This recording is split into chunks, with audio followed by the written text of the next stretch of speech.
지금 코로나 영향으로 주변에 어려운 분들이 참 많습니다.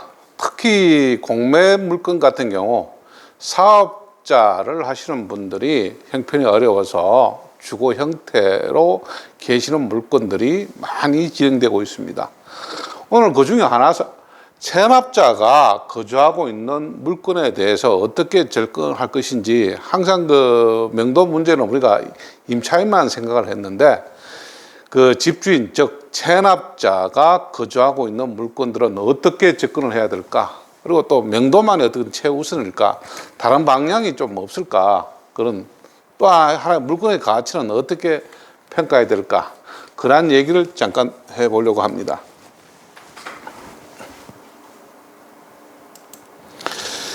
현재 진행되고 있는 물건은 2020-00-001 지금 서울 양천구 신월동에 다세주택 하나가 나왔습니다. 감정이 1억 3천이고 현재 30%가 다운돼서 70%에 진행되는데 9,100에 다음 주에 진행되는 물건입니다. 이 물건 전반적으로 한번 훑어보겠습니다. 현장 사진으로 보시면 조금 노후된 게 보이시죠? 건물이 좀 노후됐다. 이 빨간 벽돌이면 거의 90년대에 건축이 일어났다는 것을 단적으로 얘기하고 있는 겁니다. 좀 벽도 지금 틈새가 좀 벌어진 느낌도 들죠? 빌라 통칭. 현재 이 물건도 뒤에 그 유지사에 나오겠지만 2002호인데 여기는 통칭 202호로 되어 있답니다. 이 문제를 좀 해야 되겠다 싶기도 하고. 자, 스카이뷰로 위치를 한번 볼까요?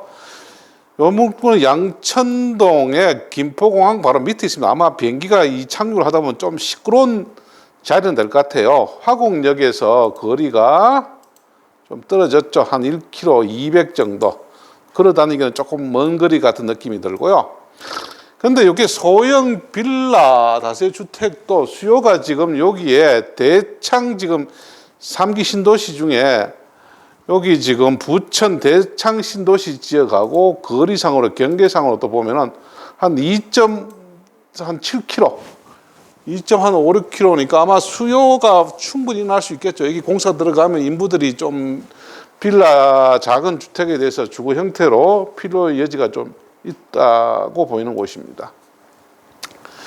자, 건물 등기부 잠깐 한번 훑어보고 넘어갑시다. 여기에 88년도, 그러니까 빨간 벽돌 보이다시피 88년도에 건축이 됐죠. 보존이 된 게 뜨고 88년, 98년, 2000, 한 30년이 지금 넘어가죠. 아주 노후된 겁니다. 88년도에 김종영 씨가 소유권 이전을 했고 매매로, 그 다음에 2000년도 가압류, 임의경매 다 말소를 시켰죠. 그런데 2003년도 강동세무소의 압류, 그 다음에 가압류가 있고요. 뒤에 또 양천세무소 압류는 말소 시켰네요.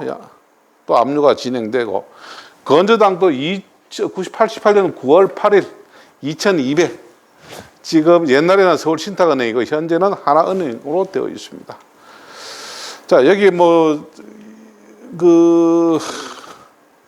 세대가 뜨지 않았지만 거의 그 체납자가 거주하고 있는 물건으로 드러납니다.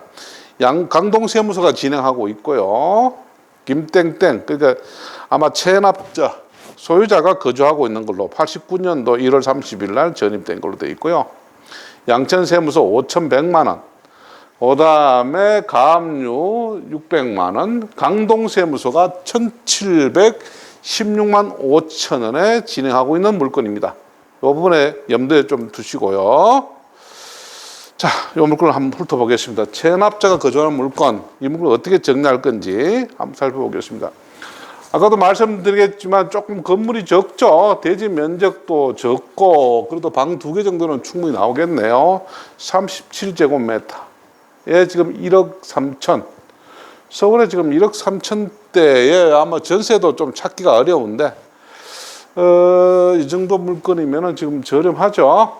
그런데 먼저 짚고 넘어갈게. 밸류샵에서 볼 때는 1억 4,600으로 지금 평가가 되어 있습니다. 그러면 현재 공매 기록보다 1,300만 원 정도 높게 보다 보니까 현재 9천만 원대, 9,100 정도에 진입을 하면은 수익은 조금 날 수가 있겠죠.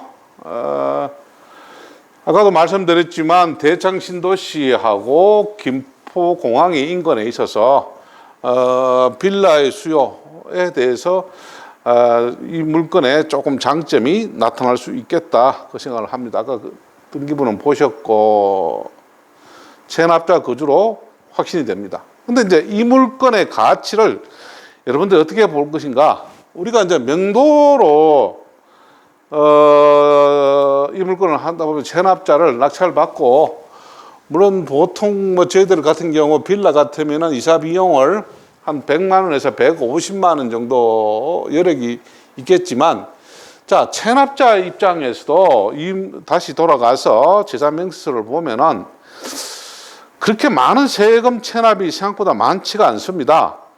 지금 저기 건저당이 88년도에 2,200만 원인데, 이분 같은 경우 지금 아마 본인이 거주하고 있다면은 최소한도로 한 6천에서 7천 정도의 건저당을 다시 은행에서 설정할 수 있을 겁니다. 일금융에 찾아가셔도 하나은행에 다시 얘기를 하셔도. 그런데 하지 않았거든요. 양천세무서 압류가 5,100 정도 있죠.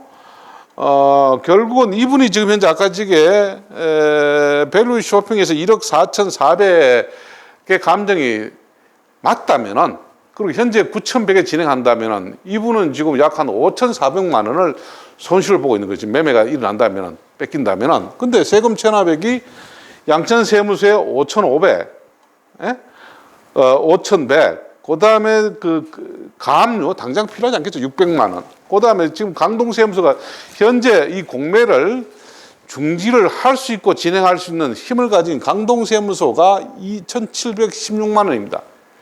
요 금액이죠. 요 금액이 지금 체납 금액인데, 요 금액을 당장 지금 갚지 않아도 돼요. 사실 그 강동세무서 찾아가서 체납자 입장에서는 뭐 조금 일부 한 500만 원 정도만 우선적으로 갚고 나머지 그 금액에 대해서 체납을 단계적으로 갚겠다고 얘기를 하시면 이 공매는 중지할 수 있습니다.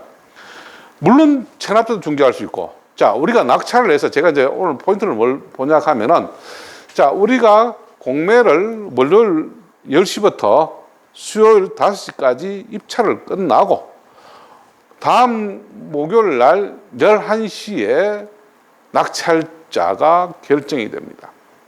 그리고 나서 이 체납자 입장에서는 이 강동세무서와 협의가 된다면 월요일 10시까지 이 공매를 즉시 중지할 수 있습니다.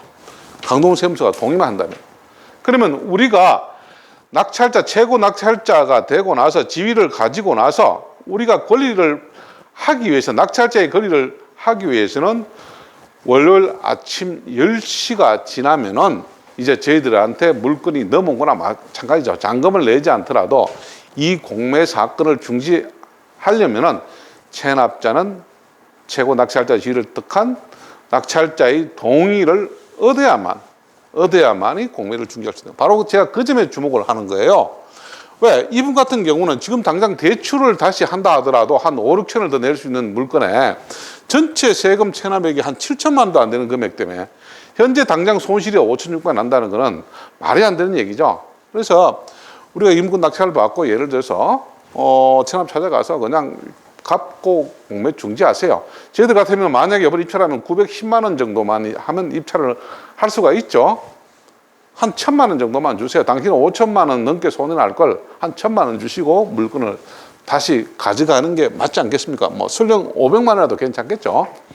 왜냐하면 저희들이 낙찰을 받고 매매를 한다고 하더라도 최소한도로 양도소에서 기본료를 받기 위해서는 주택 경우 1년, 우리가 땅 같은 경우는 2년, 길게는 3년까지 가야만이 기본요일에서 양도세의 혜택을 볼 수 있습니다.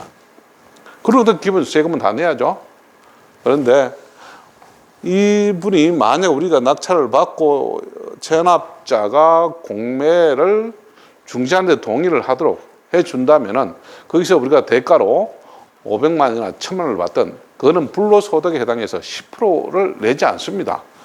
채 10%를 내지 않는 금액으로 신고하면 나머지 금액은 자 500원을 받아도 450만 원의 수익이 나는 거죠. 어마어마한 수익입니다. 세금을 다 제하고 1000만 원 같으면 약 900만 원이 넘는 920만 원의 수익이 날 부분입니다. 그래서 요 물건은 우리가 여러분께서 이런 가치를 아시고 물론 지금 받아도 만약에 감정가 되더라도 한 4천만 원 정도의 편차가 수익 편차가 날 뿐더러 이분을 찾아가서 공매 중지를 협의해서 굳이 명도가 아니라 다시 이분이 이 집에 사시도록 사실 이분이 이 공매를 당하고 나서 금액을 정리하고 나면은 지금 세금 다 정리하고 나면 이분한테 2천만 원도 채 안 남습니다. 그러면 서울에 어디에서 방을 구할 데가 없어요. 월세방도 아마 구하기 힘들 형편이 될 겁니다. 이사 비용 빼고 나면은.